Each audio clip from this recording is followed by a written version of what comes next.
2 dice के फेंकने पर उनके डिजिट्स का सम, अंकों का योग 7 आने की प्रोबेबिलिटी फाइंड करनी है। तो 2 डाइस के लिए टोटल केसेस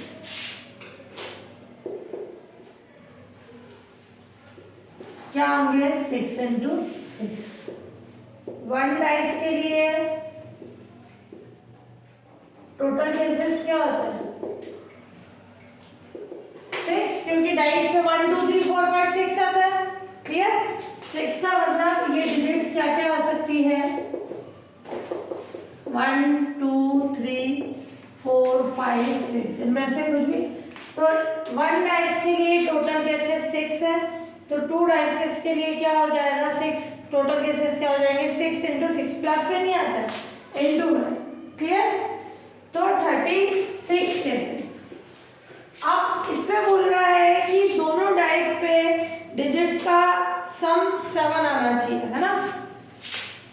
तो दोनों डाइसेस पे ये दोनों डाइस पर डिजिट्स का सम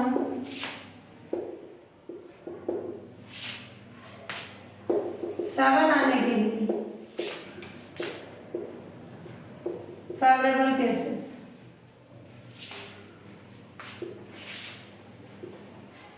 क्या होंगे?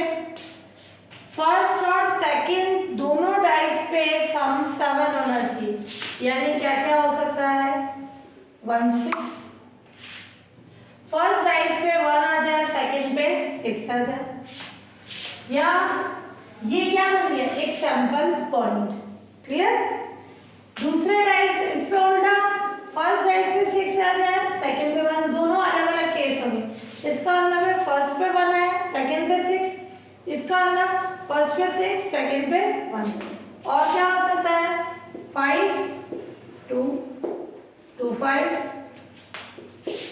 4 3 3 4। अरे सारी कंडीशन, इनके अलावा कोई छोड़ नहीं सकता।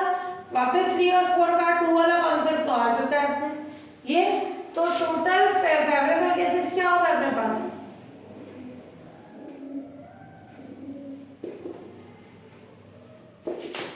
One two three four five six. तो 7 आने की क्या चाहिए अपने को? प्रोबेबिलिटी। तो डिजिट्स का सम 7 आने की प्रोबेबिलिटी क्या हो जाएगी? ये टोटल केसेस, ये फेवरेबल केसेस, ये नंबर ऑफ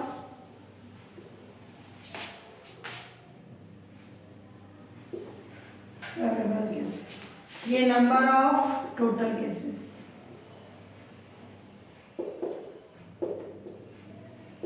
ना उनके नंबर चाहिए। फेवरेबल कितने हो गए? 3 6, टोटल कितने हो गए? 36, यानी 1/6।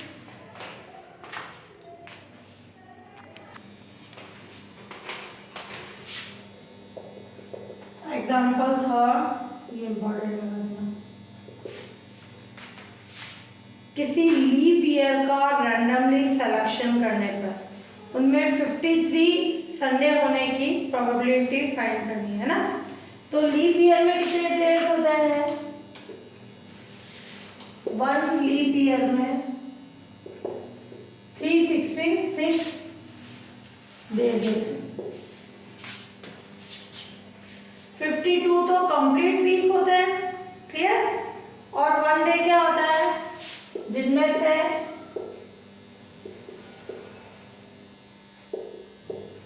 टोटल ये डेज है, इसको 7 से डिवाइड कर दें। 366 को 7 से डिवाइड करें, 52 बात कंप्लीट, और 2 रिमेनिंग हो जाएगा, है ना। 2 डेज क्या होंगे? रिमेनिंग। तो जिनमें से 52 कंप्लीट वीक्स and 2 days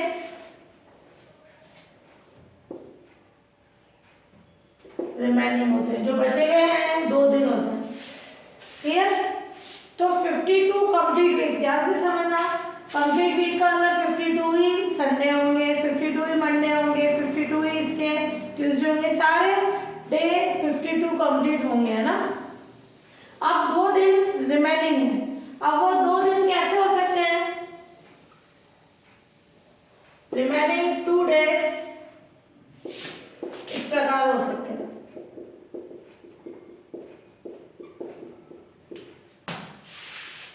क्या?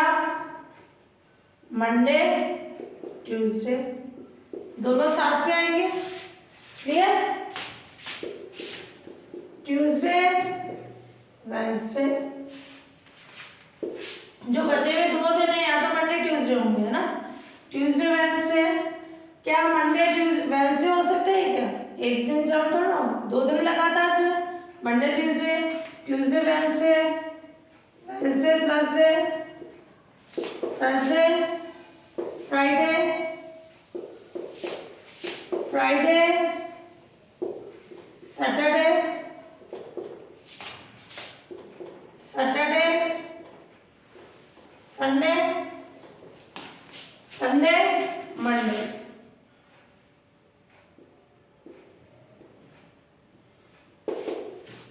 क्लियर? तो बचे हुए 2 दिन ये हो सकते हैं। इनमें संडे कितनी बार आ रहा है? 2 बार।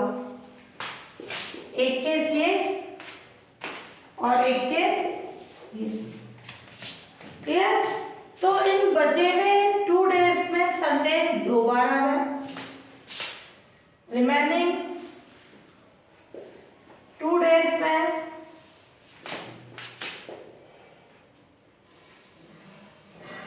संडे 2 बार आता है।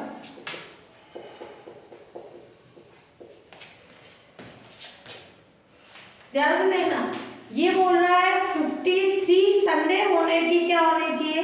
प्रोबेबिलिटी। तो क्या हो जाएगी?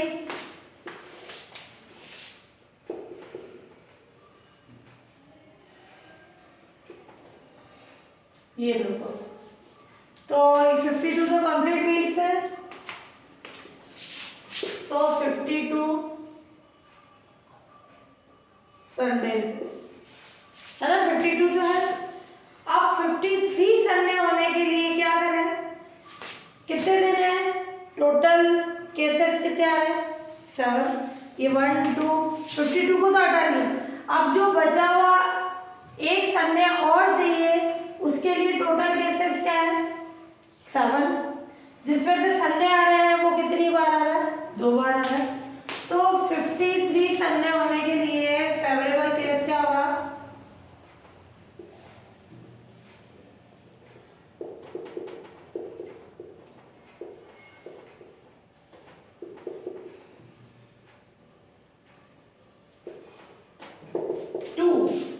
और टोटल केसेस नंबर ऑफ, है ना, फेवरेबल केसेस, और नंबर ऑफ टोटल केसेस कितने हैं? 7। ये 1 केस 2 3 4 5 6 7। 52 को तो हटा दिया, केवल अब बचा हुआ 53वां संडे देखने के लिए अपन ये कंडीशन देखें। तो 53 संडे होने के लिए प्रोबेबिलिटी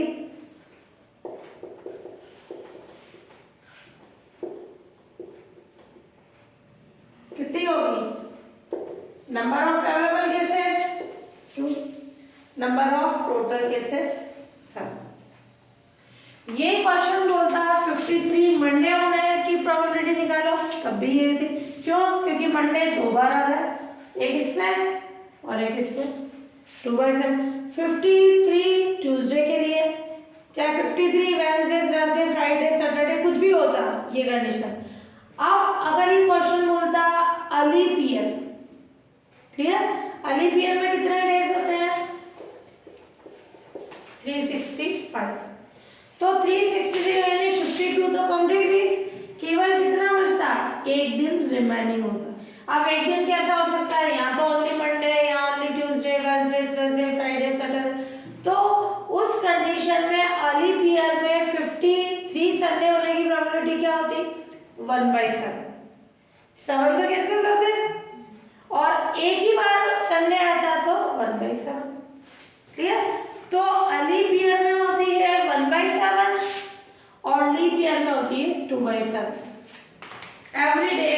की प्रोबेबिलिटी है ना।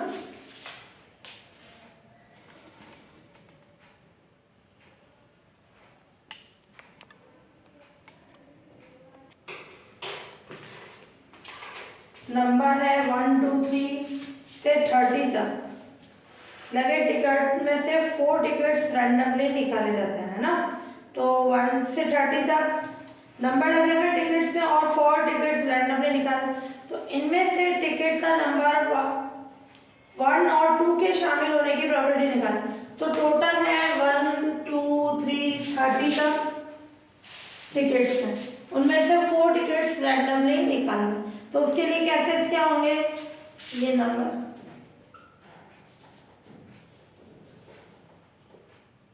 लॉटरी टिकट्स है 1 2 से 30 तक के, है ना, है। इन टिकट्स में से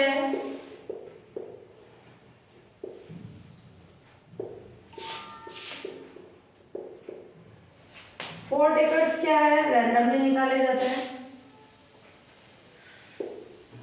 वैसे 4 टिकट्स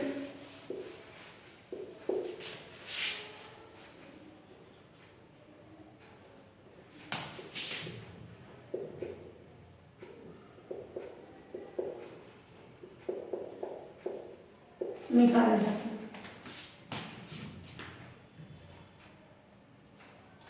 क्लियर। तो 4 टिकट्स रैंडमली निकाल रहे हैं, तो क्या कंडीशन होगी, तो नंबर ऑफ टोटल केसेस क्या होंगे,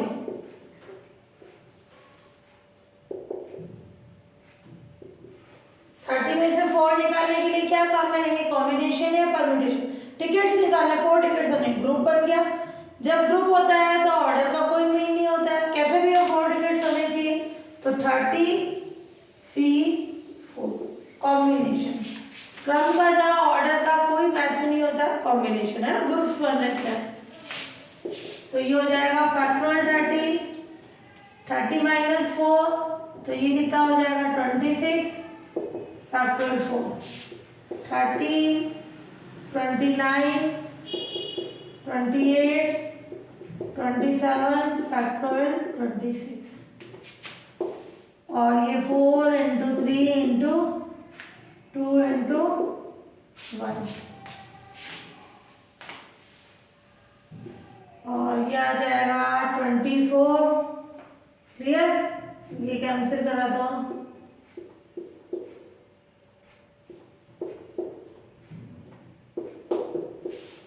क्लियर, तो ये आ जाएंगे अपने पास टोटल केसेस निकालने हैं। फिर फेवरेबल केसेस अभी सॉल्व कर लो या बाद में कर लो, कैसे भी कर लो। फेवरेबल केसेस क्या होंगे,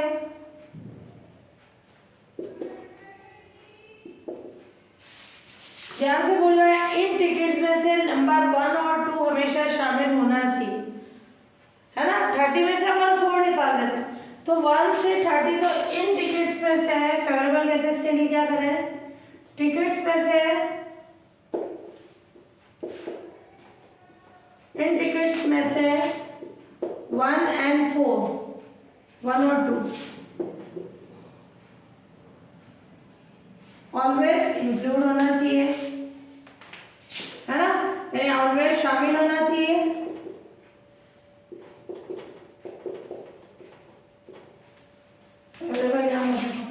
इसलिए रिमेनिंग टिकट्स क्या हो गए,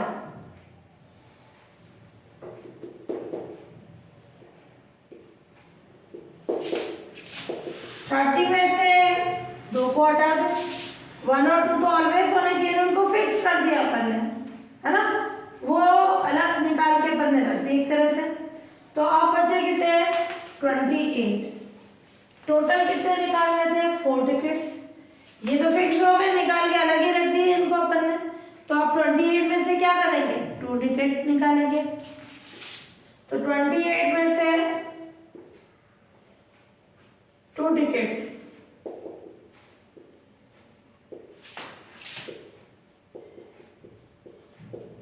निकालने के तरीके, कुल तरीके,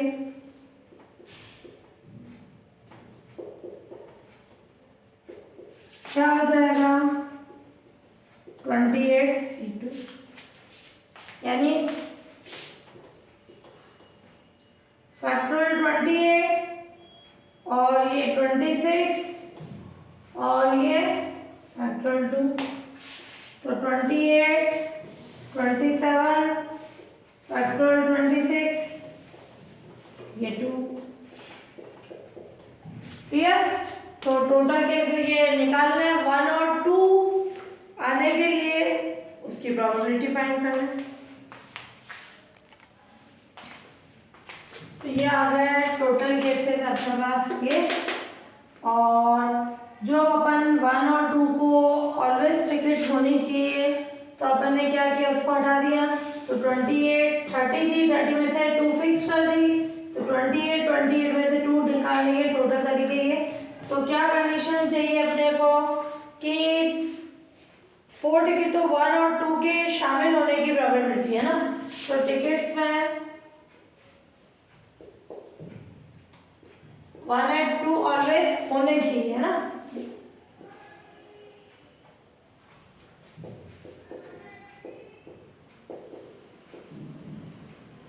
उसकी प्रोबेबिलिटी क्या होगी, number of favourable case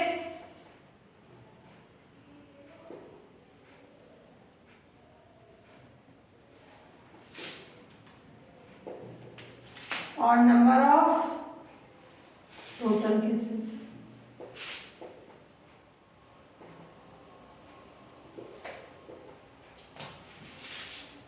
favourable कितने हो जाएंगे अपने पास, ये थे अपने पास 28C2 और 30C2 है ना। तो वैल्यू रख के सॉल्व कर ले तो ये आ जाएगा अपने पास 2/245 है ना। इन दोनों की वैल्यू रख देना, सिंप्लीफाई कर लेंगे आ जाएंगे।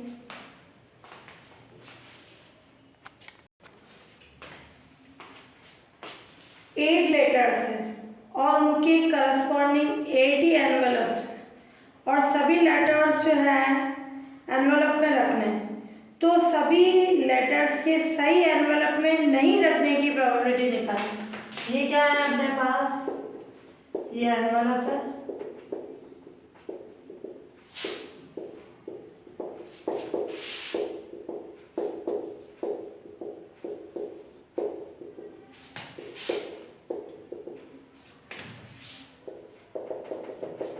और 80 लेटर्स है।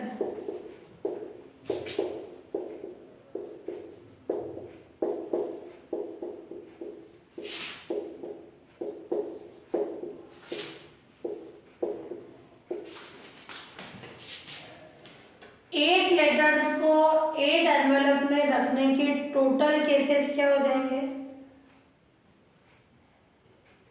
परम्यूटेशन की कॉम्बिनेशन। क्या ये ग्रुप बना रहा है क्या, जैसे इसको मैंने इधर रखा, इसको लग रखा, ये अलग केस बना जाएगा। जब अलग अलग क्रम का महत्व होता है, ये इस पे जा रहा है और ये इस पे जा रहा है और ये इधर जाए और ये इधर जाए अलग अलग, तब वहां क्रम का महत्व होता है तो परम्यूटेशन। जहाँ ग्रुप्स बन रहे हैं ये तो ना बोले बस ये इनके अंदर डालना है कि एक बैग के अंदर डालना है, उनको सही में डालना है। तो यहाँ 8 लेटर्स को 8 एनवेलप में डालने के टोटल केसेस क्या होंगे, 80 एनवेलप, उसमें 80 लेटर्स डालना है, 8p8 यानी फैक्टोरियल 8। क्लियर? अब सही लेटर सही एनवेलप में जाना चाहिए। जैसे मान लो L1 वाला E1 में जाना चाहिए, L2 वाला E2 में, 3 वाला 3 में, 4 वाला 4 में, 5 वाला, तो कुल कितने तरीके हो जाएंगे, एक ही केस होगा है ना। ए सही लेटर जो है सही एनवेलप में जाने के सही लेटर, इसमें क्या बोल सभी लेटर्स में सभी लेटर्स के सही एनवेलप में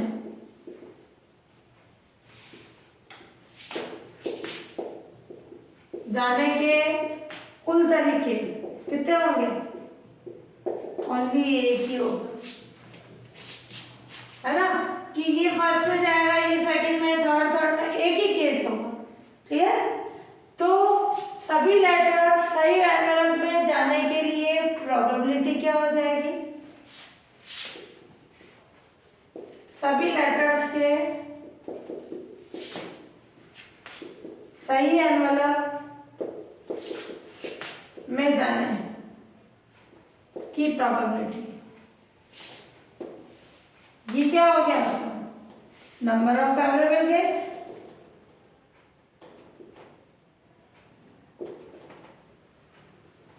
और ये number of total case.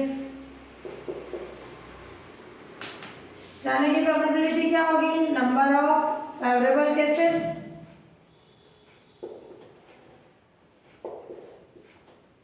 Number of total cases.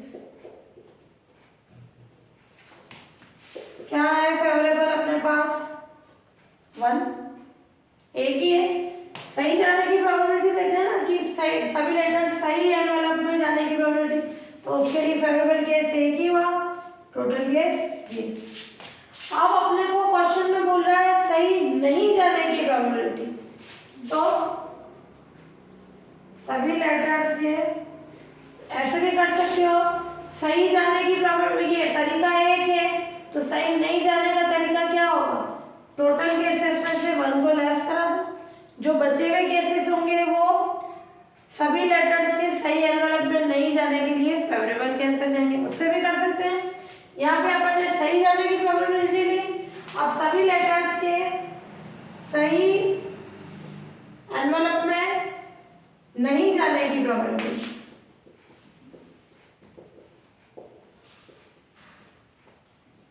क्या होगा इसका? जैसे ये है, मान लो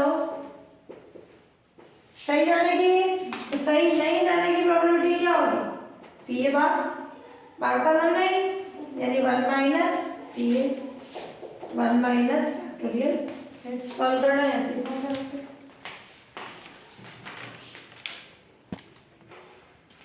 ये कंडीशन ध्यान से देखना, एडिशन या total theorem of probability.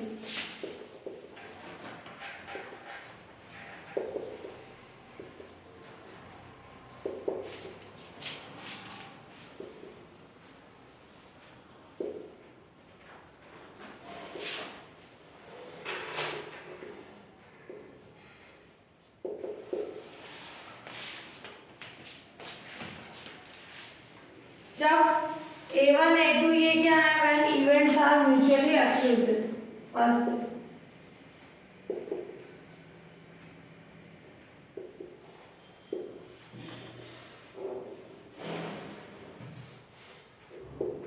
Mutually exclusive है अपॉन 0।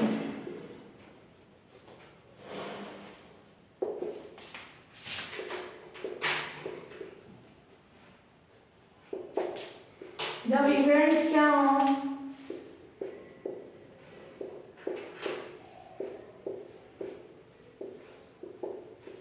परस्पर अपरिचित, तो इसका मतलब क्या होगा कि कोई भी जैसे A1 A और B है, तो क्या हो जाएगी? A एंड B 2 इवेंट्स है,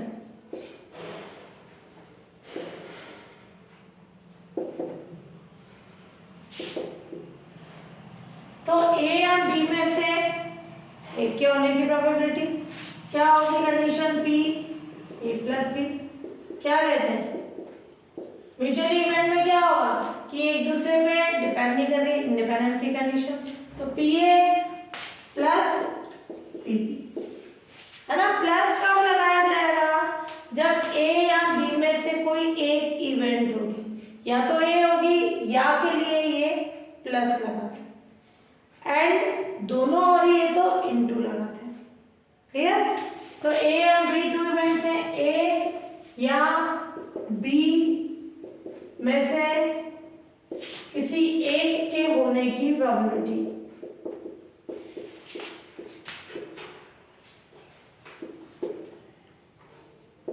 और की कंडीशन। तो इवेंट ए या बी में से होने की प्रोबेबिलिटी ये, मान लो ऐसे 3 इवेंट्स हो तो बी ए प्लस बी बी प्लस सी अलग अलग सम हो जाएगा, तीनों में से कोई एक होगी। मान लो एन हो जनरल फॉर्म में A1 plus A2 and so on, किसी एक के होने की प्रोबेबिलिटी तो क्या हो जाएगा, इन सबकी प्रोबेबिलिटी का सम।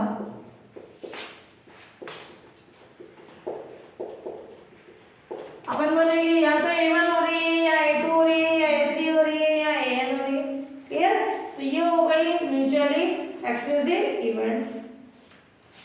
फिर मल्टीप्लिकेशन थ्योरम,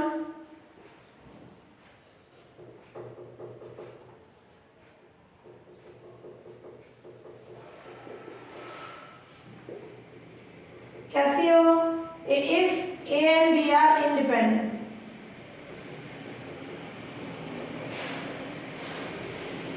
यानी ए और बी का एक दूसरे पे डिपेंड नहीं कर रही, इंडिपेंडेंट, तो ए एंड बी दोनों की होने की प्रोबेबिलिटी, ए भी इवेंट हो रही है बी भी हो रही है, तो इवेंट ए एंड बी दोनों के होने की प्रोबेबिलिटी क्या होगी, P A B P A into P B, clear. दोनों के मल्टीप्लिकेशन की कंडीशन, प्लस का मतलब होगा और दोनों में से कोई एक इवेंट हो रही है, इनटू का मतलब दोनों ही हो रही है, बट ये इंडिपेंडेंट है।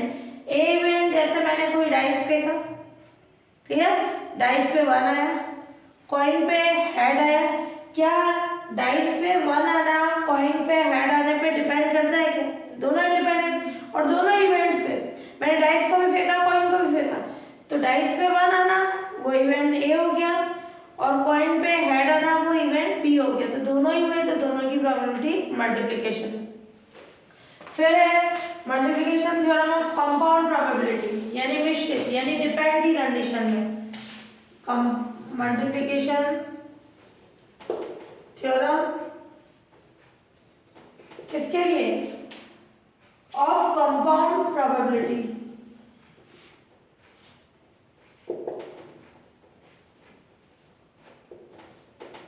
यानी कंपाउंड यानी मिश्र, राइट का। ये कंडीशन होगी पी ए बी, ध्यान से देखना, P A into P B upon, जब event P B upon A का मतलब क्या होगा, कंडीशनल प्रोबेबिलिटी, कंडीशन हो गई कि इवेंट ए हो चुकी है उसके बाद बी के होने की प्रोबेबिलिटी, तो P A B P A into P B upon A, यहाँ ये condition P B into P A upon B, A हो चुकी है बी के होने की प्रोबेबिलिटी, तो जो अपॉन में आ रहा है उसकी प्रोबेबिलिटी से मल्टीप्लाई कर देंगे, बी हो चुकी है बी की प्रोबेबिलिटी से मल्टीप्लाई कर देंगे, ठीक है।